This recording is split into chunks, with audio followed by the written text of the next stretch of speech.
परसों मैं सापला मंडी में गया था। कल नारायणगढ़, सिढौरा, बराड़ा और अम्बाला मंडी। तो ये जो है किसान बड़ा भारी परेशान है इसमें। जो नए नए कानून नए नए बनाते हैं, इसका ये है। पहले तो मैं उस बात के खिलाफ भी था, पोर्टल के खिलाफ नहीं हूं मैं, लेकिन पोर्टल वही होने चाहिए जो जनहित के हो।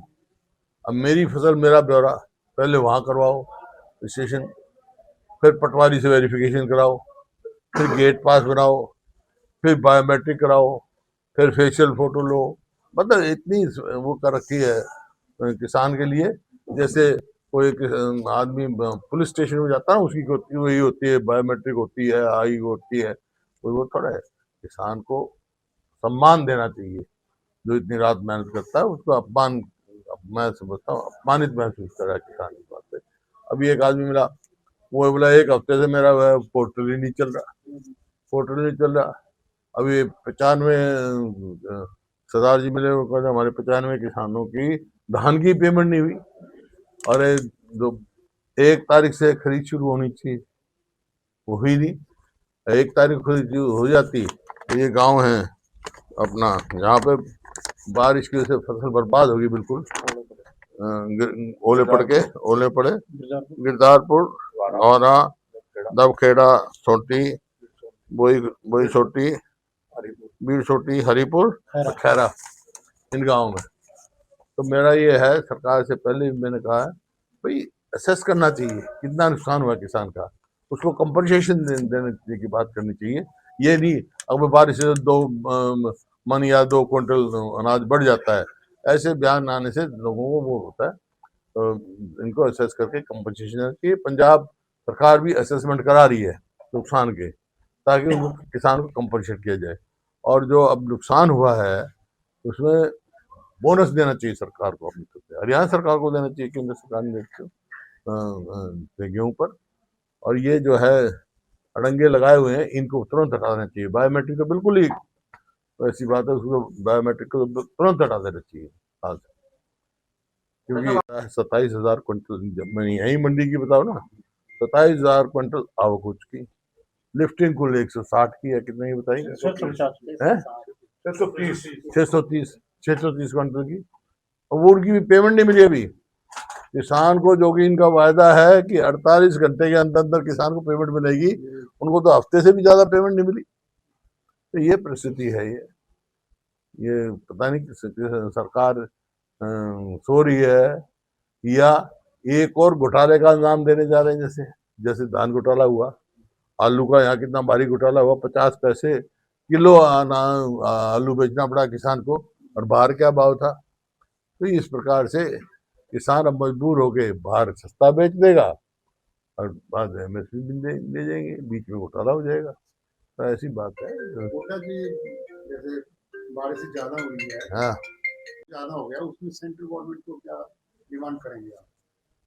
पहले तो हरियाणा गवर्नमेंट करे, हम तो हरियाणा गवर्नमेंट से बात करेंगे। सेंट्रल गवर्नमेंट तो कर दी चाहिए, उनको तो बोनस देना चाहिए, बोनस देना चाहिए। लेकिन ये प्रथम ड्यूटी स्टेट गवर्नमेंट की होती है। हमारी सरकार थी, एक बार ऐसे हुआ था, हमने बोनस स्टेट की तरफ से दिया था।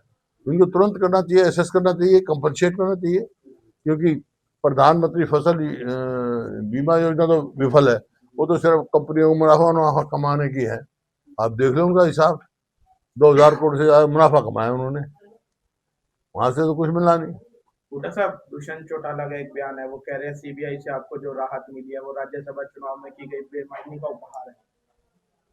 जिस बात का कोई आधार नहीं होता ना, उसका कोई जवाब नहीं देता। मामला कोर्ट का है, दुष्यंत चौटाला ऐसा कह रहे हैं। मैं कह दिया ना, जिसके पास कुछ भी नहीं है, जिनका आधार नहीं, वो यही कहेंगे। अपने गिरेबान जाके देखे वो भूपिंदर सिंह हुड्डा, भूपिंदर सिंह हुड्डा ने शुरू में कहा था कि मेरा जुडिशियल पूरा विश्वास है, राजनीतिक प्रतिशोध से केस बनाए हुए ज्यादा नहीं चला करते। तो कह रहे नाम उजागर है, वो उनके नाम उजागर। कौन से नेता होंगे?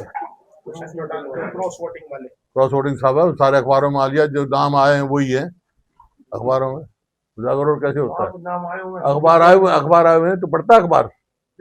फिर कैसे कैसे तो दुष्यंत चौटाला जी कह रहे दुष्यंत थे, चौटाला छोड़ा तो अपनी बता रहा कह है। सकता है। दुष्यंत वो कहता नहीं, तू अपनी बता। आप सवाल आप पूछ रहे हो मेरे से, दुष्यंत चौटाला नहीं पूछ रहा। आप पूछ रहे हो मेरे से कि पांच नाम अखबार में आए हुए हैं, पढ़ ली नहीं आपने, हो गया। ये सब बीजेपी सरकार बनी, हर साल की यही कहानी है, हर फसल की यही कहानी है। जब धान की फसल आई, जब कोई चुनाव चल रहे थे दूसरी स्टेटों में, फिर कोई ध्यान ही ना। ये मौजूदा सरकार ने आने के बाद एक भी जनहित का फैसला नहीं किया। जो प्रदेश प्रति व्यक्ति आय, प्रति व्यक्ति निवेश, कानून व्यवस्था, नौकरी देने में पूरे देश में नंबर 1 प्रदेश था। आज कौन से नंबर पे है पता है? 18 स्टेट्स हैं, 14वें नंबर पे किसका हुआ है? हरियाणा। आज कहीं भी स्टैंड नहीं कर रहा। ये मेरा नहीं है।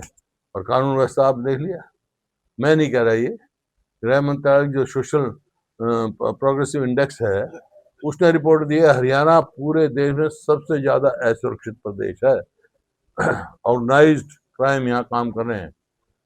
2 किस्म के क्राइम होते हैं, अपराध 2 किस्म के होते हैं, एक ऑर्गेनाइज्ड, एक अनऑर्गेनाइज्ड। अनऑर्गेनाइज्ड तो सदैव होता रहा, हर समय होता है। जैसे भाई भाई का झगड़ा हो जाए, भाई आपका टेनेंट और लैंडलॉर्ड का झगड़ा हो जाए, कोई दुर्घटना घट जाए, ये ऑर्गेनाइज्ड क्राइम होता है।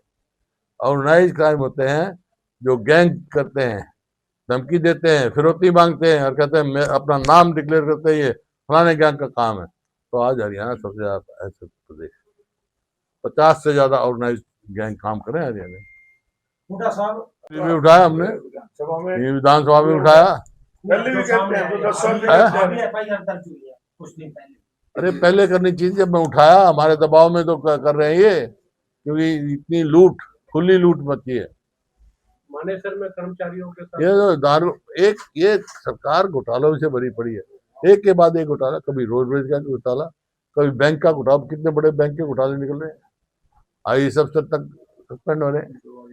थोड़ा सा मानेसर में जो कर्मचारियों के साथ हुआ लाठीचार्ज हुआ, क्या करें? कल कल बातचीत से निपटनी चाहिए मामला, लाठी से नहीं। लाठी और गोली से सरकार नहीं चला करती, बातचीत से चला करती है। समाधान से कोई भी समस्या, उसका समाधान निकाला जाता है। आपको कोई समस्या है, आप मेरे से बात करोगे, मैं या तो आप समझ जाओगे या मैं समझ जाऊंगा।